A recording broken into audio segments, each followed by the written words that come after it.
PTC news की खास पेशकश की समझे तुहाडा स्वागत है। मैं हाँ नीरज पाली। अज दरअसल इस पहली रिपोर्ट के विच तुहाडे लेखा पर लैके आए हैं उस वर्ग नूं लैके जो किते ना किते अपने आप नूं ठगिया होया महसूस करता है।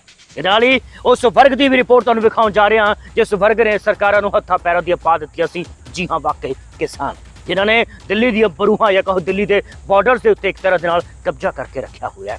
जी हाँ, अज किसान दुकानदारों के नाल मोढे नाल मोढे जोड़ के खड़े होने दी गल्लां आख रहे हैं। साफ तौर पर कह रहे हैं कि पंजाब सरकार के नियमों नूं टिच जाणो ते दुकानां खोलो।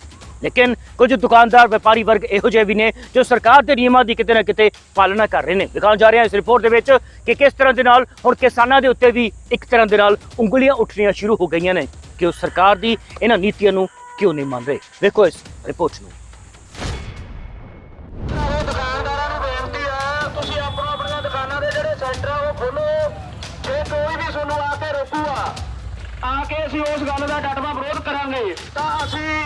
संयुक्त किसान मोर्चे वालों कोरोना महामारी के चलदे सरकार के वालों दुकानां बंद रखने के फैसले का विरोध कर रहे दुकानदारों की हिमायत विच 8 मई यानी कि शनिचरवार नूं दुकानां खुलवाउण दा सद्दा दिता गया सी। जिस दे मद्देनजर पंजाब के वख-वख शहरों च किसानां ने दुकानदारों के हक च प्रदर्शन किया ते हुक्मरानां दे खिलाफ हल्ला बोलिया।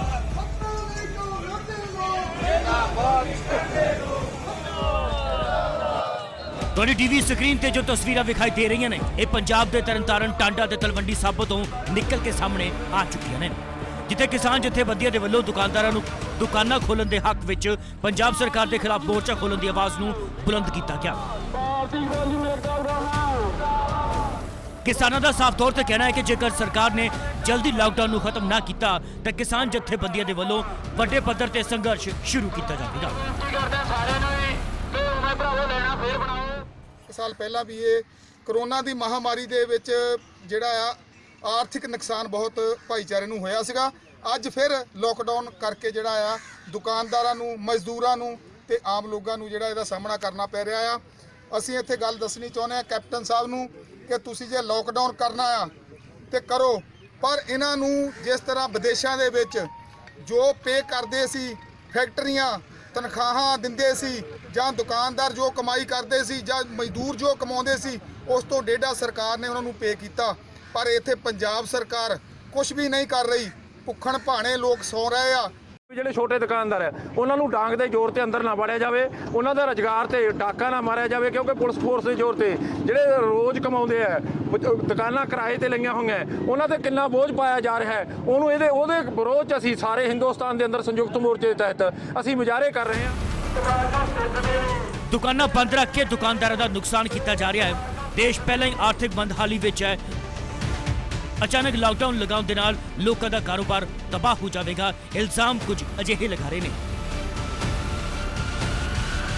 ਜਦੋਂ ਤੁਸੀਂ ਅਚਾਨਕ ਹੀ ਇਦਾਂ ਬੰਦ ਕਰ ਦਿੰਦੇ ਜੇ ਤੇ ਉਹਦੇ ਵਿੱਚ ਬਹੁਤ ਕਾਰੋਬਾਰ ਤਬਾਹ ਜਾਂਦੇ ਆ, ਗਰੀਬ ਮਾਰੇ ਜਾਂਦੇ ਆ, ਆਰਥਿਕ ਮੰਦਵਾੜਾ ਜਿਹੜਾ ਵਾ ਉਹ ਪਹਿਲੋਂ ਹੀ ਸਾਡੇ ਦੇਸ਼ ਦੇ ਵਿੱਚ ਆ ਹੋਰ ਵਧਣ ਵਾਲੇ ਪਾਸੇ ਜਿਹੜਾ ਵਾ ਉਹ ਤੁਰ ਪੈਂਦਾ ਹੈ।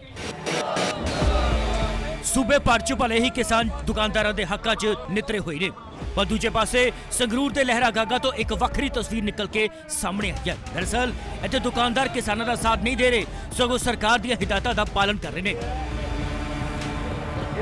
संयुक्त किसान मोर्चे ने भावें शुक्रवार नूं हर थां ते व्यापारी वर्ग दे नाल मीटिंग कीती ते शनिचरवार नूं लॉकडाउन च दुकानां खोलण ते उन्हां दी सहमति लित्ती सी, पर रातों रात मामला बदल गया। कल किसानां दे समर्थन च दुकानां खोलण दे लई तैयार व्यापारी वर्ग ने सरकार दे वल्लों जारी गाइडलाइन नूं अपने लई बेहतर मन्निया। शायद दुकानदारां नूं भी पता चल गया है कि इस मामले नूं लैके किसान अपना फायदा लभ रहे ने। कहा तां कुछ अजिहा जा रहा है। ਅਸੀਂ ਤਾਂ ਜੀ ਜੋ ਵੀ ਗੌਰਮੈਂਟ ਦੀਆਂ ਸਮੇਂ-ਸਮੇਂ ਤੇ ਜ਼ਿਲ੍ਹਾ ਪ੍ਰਸ਼ਾਸਨ ਦੀਆਂ ਗਾਈਡਲਾਈਨਸ ਨੇ ਉਸੇ ਮੁਤਾਬਕ ਹੀ ਆਪਣੇ ਕਾਰੋਬਾਰ ਖੋਲਾਂਗੇ। ਸਾਡੇ ਜ਼ਿਲ੍ਹਾ ਪ੍ਰਸ਼ਾਸਨ ਵੱਲੋਂ ਸਾਰਾ ਜ਼ਿਲ੍ਹਾ ਯੂਨੀਅਨ ਵੱਲੋਂ ਇਹੀ ਐਲਾਨ ਕੀਤਾ ਗਿਆ ਹੈ ਵੀ ਜੋ ਵੀ ਮਤਲਬ ਕਿ ਗੌਰਮੈਂਟ ਗਾਈਡਲਾਈਨਸ ਦਿੰਦੀ ਹੈ ਉਹ ਸਾਡੇ ਹਿੱਤਾਂ ਨੂੰ ਮੁੱਖ ਰੱਖ ਕੇ ਹੀ ਦਿੰਦੀ ਹੈ, ਕਿਉਂਕਿ ਜੋ ਕਰੋਨਾ ਮਹਾਮਾਰੀ ਹੈ ਇਹ ਬਹੁਤ ਹੀ ਭਿਆਨਕ ਰੂਪ ਲੈ ਚੁੱਕੀ ਹੈ। ਇਹ ਕੋਈ ਇਹਨੂੰ ਅਸੀਂ ਮਤਲਬ ਕਿ ਇਗਨੋਰ ਨਹੀਂ ਕਰ ਸਕਦੇ। ਅਸੀਂ ਗੌਰਮੈਂਟ ਦੀਆਂ ਜੋ ਵੀ ਗਾਈਡਲਾਈਨ ਸਮੇਂ-ਸਮੇਂ ਤੇ ਆਉਣਗੀਆਂ ਅਸੀਂ ਉਸੇ ਮੁਤਾਬਕ ਹੀ ਆਪਣੇ ਕਾਰੋਬਾਰ ਖੋਲਾਂਗੇ। ਅਗਰ ਗੌਰਮੈਂਟ ਕਹੂਗੀ ਕਿ ਤੁਸੀਂ ਕਾਰੋਬਾਰ ਬਿਲਕੁਲ ਬੰਦ ਰੱਖੋ, ਅਸੀਂ ਗੌਰਮੈਂਟ ਉਸ ਦੇ ਮੁਤਾਬਕ ਆਪਣੇ ਕਾਰੋਬਾਰ ਫੁੱਲ ਤੌਰ ਤੇ ਬੰਦ ਰੱਖਣ ਨੂੰ ਵੀ ਤਿਆਰ ਹਾਂ। ਜ਼ਿਕਰ ਖਾਸ है कि सरकार के वलों हिदायतां जारी की गई ने। ਤਾਂ ਜੋ ਕੋਰੋਨਾ ਦੀ ਚੇਨ ਨੂੰ ਤੋੜਿਆ ਜਾ ਸਕੇ। ਪਰ ਸਰਕਾਰ ਦੀਆਂ ਇਹ ਹਦਾਇਤਾਂ ਦੁਕਾਨਦਾਰਾਂ ਨੂੰ ਰਾਸ ਨਹੀਂ ਆ ਰਹੀਆਂ ਕਿਤੇ-ਕਿਤੇ। दरअसल सरकार ने जरूरी वस्तां वाली दुकानां खोलण नूं मंजूरी दित्ती है, पर उन्हां च शराब दे ठेके भी मौजूद ने, जिस दा विरोध शायद हर पासे हो रहा है। यही वजह है कि दुकानदार सरकार के खिलाफ मोर्चा विड्डी बैठे ने। बहरहाल सरकार इन्हां दी सुनदी भी है या नहीं, ये तो आने वाला समय दसेगा।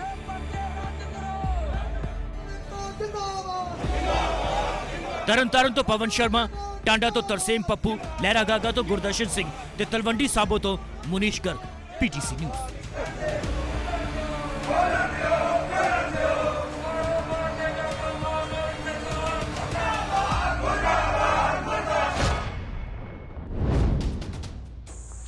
दरअसल हर घर सुविधावां, हर घर बिजली, हर घर पानी ਅਤੇ ਨਾਲ ਫਲਾਣਾ ਟਿਮਕਾਣਾ ਪਤਾ ਨਹੀਂ ਕੀ। ਜਦੋਂ ਸਿਆਸਤਦਾਨ ਚੋਣਾਂ ਦੇ ਦੌਰਾਨ ਅਜਿਹੇ ਵਾਅਦੇ ਤੇ ਦਾਅਵੇ ਕਰਦੇ ਨੇ ਤਾਂ ਕਿਤੇ ਨਾ ਕਿਤੇ ਛੱਲਿਆ ਹੋਇਆ ਖੁਦ ਨੂੰ ਮਹਿਸੂਸ ਤਾਂ ਹੋਣਾ ਬਣਦਾ ਹੀ ਹੈ ਨਾ। ਅੱਜ ਜੋ ਇੱਕ ਰਿਪੋਰਟ ਤੁਹਾਨੂੰ ਅਸੀਂ ਵਿਖਾਉਣ ਜਾ ਰਹੇ ਹਾਂ, ਦਰਅਸਲ ਉਹ ਇੱਕ ਬੇਬਸ ਮਾਂ ਜਾਂ ਕਹੋ ਇੱਕ ਬੇਬਸ ਔਰਤ ਦੀ ਕਹਾਣੀ ਹੈ। ਉਸ ਔਰਤ ਦੀ, ਉਸ ਅਬਲਾ ਦੀ ਕਹਾਣੀ ਹੈ ਜਿਸ ਦਾ ਇੱਕ ਬੱਚਾ ਹੈ ਜੋ ਕਿ ਬਿਮਾਰ ਹੈ, ਜਿਸ ਦਾ ਇੱਕ ਪਤੀ ਹੈ ਜੋ ਕਿ ਬਿਮਾਰ ਹੈ, लेकिन उसके बावजूद भी उस औरत ने ना हिम्मत छड्डी, ना हौसला छड्डिया ते ना सरकार तो किसी तरह की कोई उम्मीद रखी है। छड्डिया नहीं, उम्मीद रखी नहीं है। विखाउण जा रही एक रिपोर्ट दे विच कि किस तरह दे नाल ये औरत लाचार बेबस मजबूर होके अपने घर का गुजारा या कहो गुजर बसर कर रही है। किसी ने अज तक इस औरत की कोई मदद नहीं की। हालांकि गलतियां हो सकदियां ने, ये औरत खुद भी आख रही ने कि गलतियां इंसान तो होंदियां ने। कहानी एक मीटर नूं लैके है, लेकिन जिस ढंग दे नाल इस औरत दी जिंदगी गुजर बसर कर रही है वो कई सवाल खड़े करती है। सवाल दरअसल व्यवस्थावां तो खड़े करती है, सवाल सरकार नूं लैके खड़े करती है। सरकार दे विच जो बैठे प्रशासनिक अधिकारी ने, उन्हां दे जो बनाए हुए ढांचे ने, उन्हां नूं लैके खड़े करती है। दिखाउण जा रहे हैं इस रिपोर्ट नूं, जरा गौर नाल देखियो।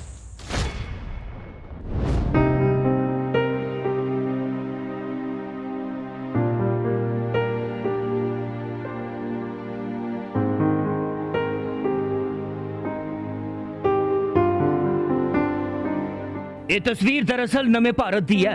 ਅੰਗਰੇਜ਼ੀ 'ਚ ਨਿਊ ਇੰਡੀਆ ਕਹਿੰਦੇ ਨੇ। ਜਿਸ ਨਿਊ ਇੰਡੀਆ ਦੇ ਡਿੰਗਾ ਹਾਕ ਕੁਝ ਲੀਡਰ ਸੋਸ਼ਲ ਮੀਡੀਆ ਤੇ ਕਿਸੇ ਦੀ ਵਾਹ ਨਹੀਂ ਚੱਲਣ ਦਿੰਦੇ। ਜੀ ਹਾਂ, ਇਹ ਤਸਵੀਰਾਂ ਉਸੇ ਨਿਊ ਇੰਡੀਆ ਯਾਨੀ ਕਿ ਨਿਊ ਭਾਰਤ ਦੀਆਂ ਨੇ। ਘਰ ਘਰ ਸਿਲੰਡਰ, ਘਰ ਘਰ ਸਹੂਲਤਾਂ, ਘਰ ਘਰ ਪਾਣੀ ਪਹੁੰਚਾਉਣ ਦੇ ਦਾਅਵੇ ਕਰਨ ਵਾਲੇ। ਆਪ ਵੇਖ ਲਓ ਇਸ ਘਰ ਦੇ ਹਨੇਰੇ ਵਾਲੀ ਕਹਾਣੀ। ਰਾਤ ਹੁੰਦੀ ਹੈ ਤਾਂ ਦੀਵੇ ਬਲਦੇ ਨੇ। ਦੀਵਿਆਂ 'ਚ ਪਏ ਤੇਲ ਦਾ ਹਿਸਾਬ ਵੀ ਰੱਖਣਾ ਪੈਂਦਾ ਹੈ, ਕਿਸੇ 'ਚ ਘੱਟ ਨਾ ਪੈ ਜਾਵੇ, ਕਿਸੇ 'ਚ ਵਾਧੂ ਨਾ ਪੈ ਜਾਵੇ। ਗੁਜ਼ਾਰਾ ਵੀ ਤਾਂ ਕਰਨਾ ਹੈ ਨਾ। ਰੱਬ ਨੇ ਚੂਲਾ ਦਿੱਤਾ ਹੈ, ਗੋਟੇ ਜਾਂ ਕਹੋ ਪਾਥੀਆਂ ਪਿੰਡ 'ਚ ਮਿਲ ਹੀ ਜਾਂਦੀਆਂ ਨੇ ਤਾਂ ਘਰੇ ਚੂਲਾ ਵੀ ਮੰਗਦਾ ਹੈ। ਘਰੇ ਬਿਜਲੀ ਨਹੀਂ, ਖਾਣ ਦੇ ਲਾਲੇ ਪਏ ਹੋਏ ਨੇ, ਸਿਆਣੇ ਜੀ ਨੇ, ਇੱਕ ਬਿਮਾਰ ਬੱਚਾ ਹੈ, ਟੁੱਟਾ ਮਕਾਨ ਹੈ। ਕਿਸਮਤ ਦੇ ਵਾਂਗ ਪਰ ਕੋਸ਼ਿਸ਼ਾਂ ਜਿਉਣ ਦੀਆਂ ਵਾਲੀਆਂ ਸੀਨੇ 'ਚ ਨੇ, ਜਿਵੇਂ ਨੇਤਾਵਾਂ ਨੂੰ ਚੋਣ ਜਿੱਤਣ ਦੀਆਂ ਹੁੰਦੀਆਂ ਨੇ। ਪਿੰਡ ਮਹਿੰਦੀਪੁਰ ਖੰਨੇ ਲੱਗੇ ਹੈ ਤੇ ਕਸੂਰ ਅਜਿਹੇ ਹਾਲਾਤਾਂ 'ਚ ਰਹਿਣ ਦੇ ਲਈ ਕਿ ਬਿਜਲੀ ਦਾ ਬਿੱਲ ਨਹੀਂ ਭਰਿਆ ਤੇ ਮਹਿਕਮੇ ਨੇ ਮੀਟਰ ਕੱਟ ਦਿੱਤਾ। ਬਹੁਤ ਚੰਗਾ ਕੀਤਾ ਮਹਿਕਮੇ ਨੇ, ਆਪਣੀ ਡਿਊਟੀ ਨਿਭਾ ਦਿੱਤੀ ਮਹਿਕਮੇ ਨੇ। ਸਰਕਾਰ ਦੇ ਖਜ਼ਾਨੇ ਨੂੰ ਘਾਟਾ ਜੋ ਪੈ ਰਿਹਾ ਸੀ। ਫਿਰ ਕੀ ਆ, ਹਨੇਰੇ 'ਚ ਇਹ ਲੋਕ ਰਹਿੰਦੇ ਨੇ। ਸਾਰੀ ਦੁਨੀਆ ਕਿਸੇ ਵੇਲੇ ਹਨੇਰੇ 'ਚ ਰਿਹਾ ਕਰਦੀ ਸੀ। ਆਹ ਕਿਹੜਾ ਕੋਈ ਨਵੀਂ ਗੱਲ ਹੈ। ਦਰਅਸਲ ਨਵੀਂ ਗੱਲ ਇਹ ਹੈ ਕਿ ਇਸ ਨਿਊ ਇੰਡੀਆ 'ਚ ਅਜਿਹੇ ਲੋਕਾਂ ਦੀ ਥਾਂ ਹੋਣੀ ਨਹੀਂ ਚਾਹੀਦੀ। ਗਰੀਬੀ, ਜਿਸ ਘਰ 'ਚ ਗਰੀਬੀ ਹੋਵੇ ਉਸ ਨੂੰ ਦਰਅਸਲ 'ਚ ਪਾਕਿਸਤਾਨ ਨੂੰ ਭੇਜ ਦੇਣਾ ਚਾਹੀਦਾ ਹੈ। ਸਰਕਾਰ ਦੇ ਮੱਥੇ ਤੇ, ਦੇਸ਼ ਦੇ ਮੱਥੇ ਤੇ ਕਲੰਕ ਬਣ ਜਾਂਦੇ ਨੇ ਨਿਊ ਇੰਡੀਆ ਵਾਲੇ ਇਹ ਗਰੀਬ। ਸਰਕਾਰ ਨੂੰ ਕਿੰਨੀਆਂ ਲਾਂਤਾਂ ਪੈਂਦੀਆਂ ਨੇ ਇਹ ਕਿਸੇ ਨੇ ਕਦੇ ਜਾਣਿਆ? ਸਰਕਾਰ ਦੇ ਝੂਠੇ ਦਾਅਵੇ ਤੇ ਵਾਅਦੇ ਦੀ ਕਿੰਜ ਪੋਲ ਖੁੱਲ ਜਾਂਦੀ ਹੈ, ਇਹ ਕਦੇ ਕਿਸੇ ਨੇ ਜਾਣਿਆ? ਝੂਠ ਬੋਲ ਜੋ ਸੱਤਾ ਹਥਿਆ ਲੈਂਦੇ ਨੇ, ਉਹਨਾਂ ਦਾ ਜਦੋਂ ਜਲੂਸ ਅਜਿਹੀਆਂ ਖਬਰਾਂ ਦੇ ਨਾਲ ਨਿਕਲਦਾ ਹੈ, ਉਸ ਦੀ ਟੀਸ, ਉਸ ਦੀ ਪੀੜਾ ਕਿਸੇ ਨੇ ਕਦੀ ਜਾਣੀ ਹੈ? ਨਹੀਂ।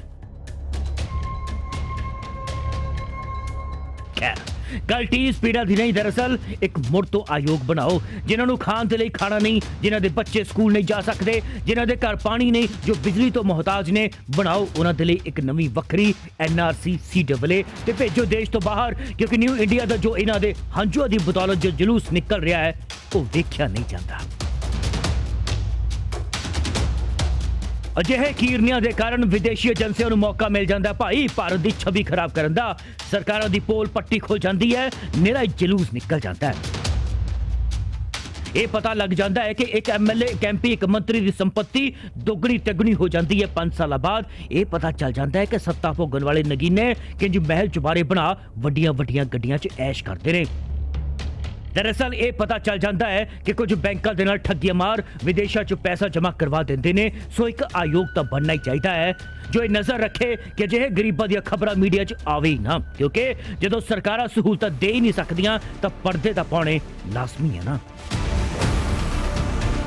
ਸੋ ਆਯੋਗ ਬਣਾਓ, ਚੇਅਰਮੈਨ ਲਈ ਕੋਈ ਕਰਪਟ ਪੋਲੀਟੀਸ਼ੀਅਨ ਬਣਾਓ ਤਾਂ ਇਹ ਮੁਹਿੰਮ ਵਾਲੀ ਸੁਚੱਜੇ ਢੰਗ ਦੇ ਨਾਲ ਵੱਧ ਫੁੱਲ ਸਕਦੀ ਹੈ। ਬਾਕੀ ਸੈਂਟਰਲ ਵਿਸਟਾ ਪ੍ਰੋਜੈਕਟ ਕਰੋਨਾ ਹੋਵੇ ਜਾਂ ਦੇਸ਼ ਬਦਹਾਲੀ 'ਚ ਜਾਂਦਾ ਹੋਵੇ, ਉਹ ਬਣਨਾ ਬੇਹੱਦ ਜ਼ਰੂਰੀ ਹੈ, ਬਹੁਤ ਜ਼ਿਆਦਾ। ਵਿਦੇਸ਼ਾਂ 'ਚ ਪਤਾ ਲੱਗਣਾ ਚਾਹੀਦਾ ਹੈ ਨਾ ਕਿ ਭਾਰਤ 'ਚ ਵਿਕਾਸ ਪੈਦਾ ਕਰਨ ਵਾਲੀ ਸਰਕਾਰ ਹੈ। ਵਿਕਾਸ ਜਿਸ ਦਾ DOB ਯਾਨੀ ਕਿ ਡੇਟ ਆਫ ਬਰਥ ਅਜੇ ਸਾਹਮਣੇ ਆਇਆ ਹੀ ਨਹੀਂ ਹੈ। ਬਹਰਾਲ ਦੱਸ ਦਈਏ ਕਿ ਮਾਤਾ ਦਾ ਬਿਜਲੀ ਦਾ ਬਿੱਲ ਵਾਲਾ ਹੀ ਆਇਆ ਸੀ ਇਸ ਨਿਊ ਇੰਡੀਆ 'ਚ। ਇਹ ਗਰੀਬ ਬਿੱਲ ਭਰ ਨਹੀਂ ਸਕਿਆ, ਫਿਰ ਕੁੰਡੀ ਲਾਈ, ਜੁਰਮਾਨਾ ਪਿਆ ਤੇ ਹੁਣ ਅਮੀਰਾਂ ਦੇ ਵਾਂਗ ਕੈਂਡਲ ਡਿਨਰ ਵੀ ਕਰਦੇ ਨੇ। ਅੱਖਾਂ 'ਚੋਂ ਮੈਲ ਨਿਕਲ ਜਾਵੇ ਤਾਂ ਹੱਥਰੂ ਵੀ ਬਹਾਉਂਦੇ ਨੇ। ਪੁੱਤ ਨੂੰ ਗਲੇ ਲਾ ਹੌਸਲੇ ਵੀ ਦਿੰਦੇ ਨੇ ਕਿ ਸ਼ੁਕਰਮਾਨ ਤੂੰ ਨਿਊ ਇੰਡੀਆ 'ਚ ਰਹਿ ਰਿਹਾ ਹੈ। 2-2 ਰੁਪਏ 'ਚ ਵਿਕ ਕੇ ਟਵੀਟ ਕਰਨ ਵਾਲਿਆਂ ਨੂੰ ਪੁੱਛੋ ਨਿਊ ਇੰਡੀਆ ਹੁੰਦਾ ਕੀ ਹੈ। ਖੈਰ ਨਿਊ ਇੰਡੀਆ 'ਚ ਇੰਨੀ ਕੁ ਆਜ਼ਾਦੀ ਤਾਂ ਹੈ ਹੀ ਹੈ ਕਿ ਕੁਝ ਲੋਕ ਬੋਲ ਸਕਣ। ਸੋ ਲੋ ਸੁਣਾ ਦਿੰਦੇ ਆ ਰੰਗਲੇ ਪੰਜਾਬ 'ਚ ਰੰਗਲੀਆਂ ਗੱਲਾਂ। ਜਦੋਂ ਜੀ ਇਹਨਾਂ ਨੇ ਮੈਨੂੰ ਇਹ ਨੋਸਟ ਭੇਜਿਆ ਆ, ਮੇਰੇ ਘਰਦਿਆਂ ਦਾ ਜਦੇ ਇਹ ਹਾਲਤ ਹੋ ਗਈ ਜੇ ਟੈਨਸ਼ਨ ਦੇ ਮਰੀਜ਼ ਹੋ ਗਏ ਹੋਣੇ। ਤੇ ਘਰ ਦਾ ਗੁਜ਼ਾਰਾ ਕਿੱਦਾਂ ਚੱਲਦਾ? ਘਰ ਦਾ ਗੁਜ਼ਾਰਾ ਜੀ ਮੇਰੇ ਕੋਲੇ ਮੱਝਾਂ ਨੇ 2, ਬਸ ਮੈਂ ਘੁੱਟ ਦੁੱਧ ਪਾ ਲੈਂਦੀ ਆ, ਇਕੱਲੀ ਜਾਣੀ ਹੈਗੀ ਆ ਜੀ। ਚਾਹੇ ਕੋਈ ਮੇਰੇ ਪਿੰਡ ਦੇ ਵਿੱਚ ਆ ਕੇ ਪਤਾ ਕਰ ਸਕਦਾ ਆ, ਮੈਨੂੰ ਕੋਈ ਉਹ ਨਹੀਂ ਹੈਗਾ। ਤੇ ਮੈਂ ਆਪਣੀ ਇਕੱਲੀ ਜਾਣੀ ਆਪਦੇ ਸਿਰ ਖੁਦ ਹੋ ਕੇ ਆਪਣੇ ਪੱਠੇ ਵੀ ਮੈਂ ਲੈ ਕੇ ਆਉਣੇ ਨੇ, ਕੁਤਰਾ ਵੀ ਮੈਂ ਕਰਨਾ, ਹੱਥਾਂ ਦੇ ਨਾਲ ਕਰਦੀ ਆ ਜੀ। ਤੇ ਪਾਣੀ ਮੈਂ ਨਹੀਂ ਹੁੰਦਾ ਮੇਰੇ, ਮੈਂ ਜੀ ਆਪਣੇ ਸਾਡੇ ਬਾਬੇ ਸ਼ਹੀਦ ਨੇ, ਮੈਂ ਉੱਥੋਂ ਢੋਲਾਂ ਦੇ ਰੇਹੜੀ ਵਿੱਚ ਢੋਲ ਧਰ ਕੇ ਜੀ ਉੱਥੋਂ ਭਰ ਕੇ ਲੈ ਕੇ ਆਉਂਦੀ ਹਾਂ, ਤਾਂ ਵੀ ਮੈਂ ਪਸ਼ੂਆਂ ਨੂੰ ਪਾਣੀ ਪਿਲਾਉਂਦੀ ਹਾਂ। ਮੇਰੇ ਪਸ਼ੂ ਵੀ ਓਕਣੇ ਬੈਠੇ ਰਹਿੰਦੇ ਨੇ ਜੀ, ਅਸੀਂ ਵੀ ਹਨੇਰੇ 'ਚ ਓਕਣੇ ਬੈਠੇ ਰਹਿੰਦੇ ਹਾਂ ਜੀ। ਸੱਦੇ ਨੇ ਮੈਂ ਸਾਰੀ ਦਿਹਾੜੀ ਕੰਮ ਕਰਦੀ ਹਾਂ, ਰਾਤ ਨੂੰ ਜੀ ਮੈਂ ਮਰੀਜ਼ ਬੰਦੇ ਨੂੰ ਨਾਲੇ ਮੇਰੇ ਬੇਟੇ ਨੂੰ ਪਾ ਜਾ ਜੀ ਇਹਨੂੰ ਨਾਲੇ ਮੈਂ ਇਹਨਾਂ ਨੂੰ ਝੱਲ ਮਾਰਦੀ ਹਾਂ। ਦੇਖੋ ਸਾਡੀ ਕਿੰਨੀ ਬੁਰੀ ਹਾਲਤ ਆ। ਤੇ ਕਿੰਨੀ ਦੇਰ ਤੋਂ ਤੁਸੀਂ ਐਦਾਂ ਹੀ ਗਰਮੀ 'ਚ ਰਹਿ ਰਹੇ ਹੋ? ਸਾਨੂੰ ਜੀ ਹੋ ਤਾਂ 5 ਸਾਲ ਗਏ ਜਾਣੀ, ਹੁਣ ਤਾਂ ਅਸੀਂ ਬਿਲਕੁਲ ਜਮੇ ਹੀ ਗਰਮੀ 'ਚ। ਹੁਣ ਕੌਣ ਸੁਣੇ? ਮੋਤੀਆਂ ਵਾਲੀ ਸਰਕਾਰ ਸੁਣੇ, ਨਿਊ ਇੰਡੀਆ ਵਾਲੇ ਨਗੀਨੇ ਸੁਣਨ, ਸਰਕਾਰੀ ਮੁਲਾਜ਼ਮ ਸੁਣਨ, ਇੱਕ ਆਮ ਆਦਮੀ ਸੁਣੇ ਜਾਂ ਰੱਬ ਸੁਣੇ? ਵੇਖਦੇ ਹਾਂ ਆਉਣ ਵਾਲੇ ਸਮੇਂ 'ਚ ਉਡੀਕ ਤਾਂ ਜ਼ਰੂਰ ਰਵੇਗੀ ਹੀ। ਖੰਨਾ ਦੇ ਪਿੰਡ ਮਹਿੰਦੀਪੁਰ ਤੋਂ ਗੁਰਦੀਪ ਸਿੰਘ, PTC ਨਿਊਜ਼।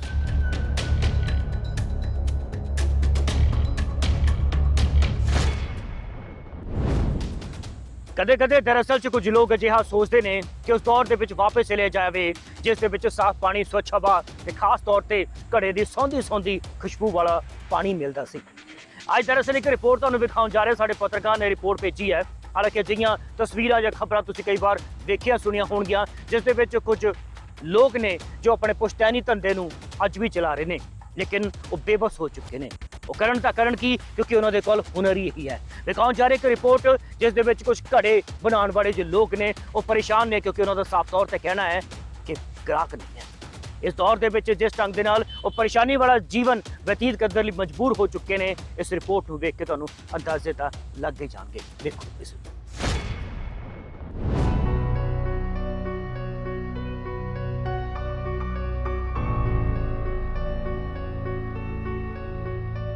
ਦਰਅਸਲ ਅੱਜ ਦੇ ਦੌਰ 'ਚ ਜੇ ਕਿਸੇ ਵੀ ਵਰਗ ਦੇ ਲੋਕਾਂ ਦੀ ਗੱਲ ਕਰ ਲਈਏ ਤਾਂ ਹਰ ਕੋਈ ਕਰੋਨਾ ਮਹਾਮਾਰੀ ਤੋਂ ਪੀੜਤ ਹੈ। ਤੇ ਅੱਜ ਤੁਹਾਨੂੰ ਅਜਿਹੇ ਦੁਕਾਨਦਾਰ ਦੇ ਨਾਲ ਮਿਲਵਾਉਣ ਜਾ ਰਹੇ ਹਾਂ ਜਿਸ ਦੇ ਹੌਸਲੇ ਅਡੋਲ ਨੇ ਤੇ ਲੰਬੇ ਸਮੇਂ ਤੋਂ ਆਪਣੇ ਪੁਰਖਿਆਂ ਦਾ ਕੰਮਕਾਜ ਸੰਭੀ ਬੈਠਾ ਹੈ। ਪਰ ਅੱਜ ਜੋ ਇਸ ਦੇ ਹਾਲਾਤ ਨੇ ਉਹ ਬੇਹੱਦ ਤਰਸਯੋਗ ਨੇ, ਜਿਸ ਨੂੰ ਇਹ ਤਸਵੀਰਾਂ ਬਾਖੂਬੀ ਬਿਆਨ ਵੀ ਕਰ ਰਹੀਆਂ ਨੇ।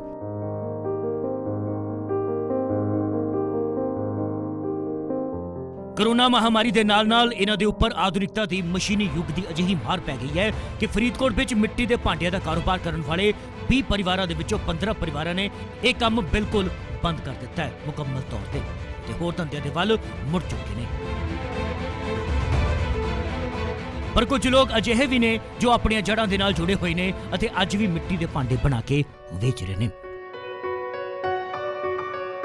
ਇਹਨਾਂ ਦੇ ਵਿੱਚੋਂ ਇੱਕ ਹੈ ਹਰਫੁਲ, ਜੋ ਮਿੱਟੀ ਦੇ ਭਾਂਡਿਆਂ ਦੇ ਕਾਰੋਬਾਰ ਦੇ ਨਾਲ ਲੰਬੇ ਸਮੇਂ ਤੋਂ ਜੁੜਿਆ ਹੋਇਆ ਹੈ ਅਤੇ ਆਪਣਾ ਪਿਤਾ ਪੁਰਖੀ ਕੰਮ ਸੰਭਾਲ ਰਿਹਾ ਹੈ। ਜਦੋਂ ਲੋਕ ਘਰਾਂ 'ਚ ਫਰਿੱਜ ਵਗੈਰਾ ਨਹੀਂ ਸਨ ਵਰਤਦੇ ਅਤੇ ਹੱਥਾਂ ਦੇ ਨਾਲ ਵਾਢੀ ਕਰਦੇ ਸਨ ਤਾਂ ਉਹਨਾਂ ਦੇ ਬਰਤਨ ਬਹੁਤ ਵਿਕਦੇ ਸਨ ਅਤੇ ਉਹਨਾਂ ਦਾ ਰੋਜ਼ਗਾਰ ਵਧੀਆ ਵੀ ਚੱਲਦਾ ਸੀ।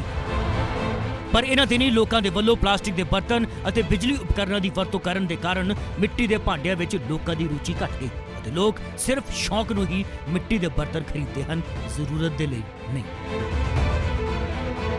ਜੋ ਮਸ਼ੀਨੀ ਯੁੱਗ ਵੱਧ ਗਿਆ ਤੇ ਪਲਾਸਟਿਕ ਦਾ ਸਟੀਲ ਦਾ ਕੰਮ ਵੱਧ ਗਿਆ, ਫਰਿੱਜਾਂ ਵਗੈਰਾ ਆ ਗਈਆਂ, ਸਾਡਾ ਕੰਮ ਜਿਹਾ ਡਾਊਨ ਹੁੰਦਾ ਚਲਾ ਗਿਆ ਸੀ। ਲੋਕੀ ਹੁਣ ਮਿੱਟੀ ਦੇ ਬਰਤਨ ਨੂੰ ਨਫ਼ਰਤ ਕਰਨ ਲੱਗ ਪਏ ਆ।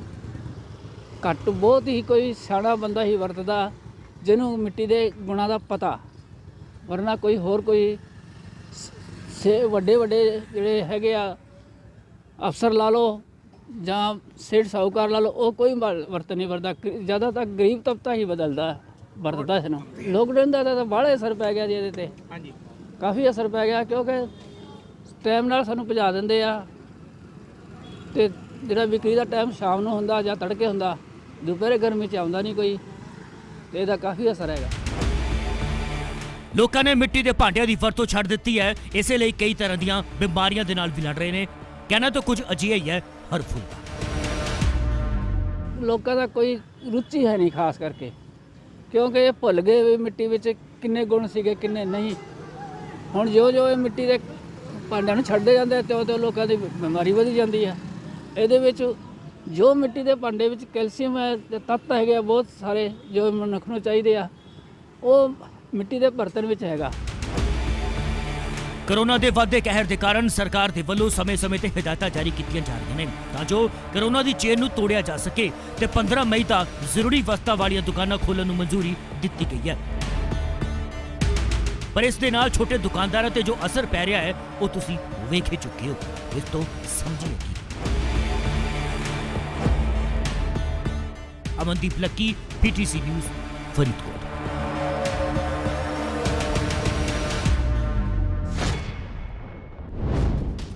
PTC ਨਿਊਜ਼ ਦੀ ਖਾਸ ਪੇਸ਼ਕਸ਼ ਕੀ ਸਮਝੇ ਚ ਅੱਜ ਬਸ ਇੰਨਾ ਹੀ। ਨਵੇਂ ਤੇ ਤਾਜ਼ਾ ਖਬਰਾਂ ਵੇਖਣ ਲਈ ਦੇਖਦੇ ਰਹੋ PTC ਨਿਊਜ਼। ਮੈਨੂੰ ਯਾਨੀ ਕਿ ਨੀਰਜ ਪਾਲੀ ਤੇ ਮੇਰੇ ਕੈਮਰਾਮੈਨ ਤੁਲਸੀ ਮਹਿਰਾ ਨੂੰ ਦਿਓ ਇਜਾਜ਼ਤ। ਕੱਲ ਮਿਲਦੇ ਹਾਂ ਨਵੇਂ ਮੁੱਦਿਆਂ ਨੂੰ ਲੈ ਕੇ ਇਸੇ ਪ੍ਰੋਗਰਾਮ ਕੀ ਸਮਝੀਏ ਚ।